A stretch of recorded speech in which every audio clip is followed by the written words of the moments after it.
வரம் தருவாயே வெங்கட்ரமணா கோவிந்தா கோவிந்தா.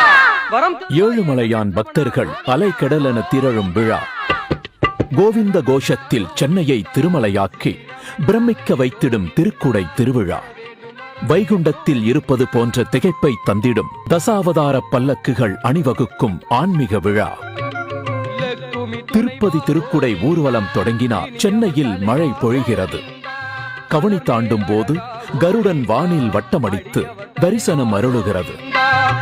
இதை காணும் பக்தர்களின் உள்ளங்களிலும் இல்லங்களிலும் ஆன்மீக பரவசம் பெருகுகிறது. திருப்பதிக்கு போக முடியலன்னா கூட நம்மளை தேடி வருது. சாமி இங்கே வந்து நம்ம காட்சி கொடுக்கறது ரொம்ப புண்ணியமா போகுது.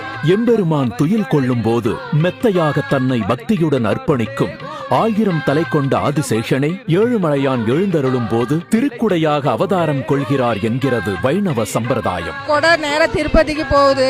திருப்பதி போய் சேர்றதால எங்களுக்கு ரொம்ப மனசு நிம்மதி.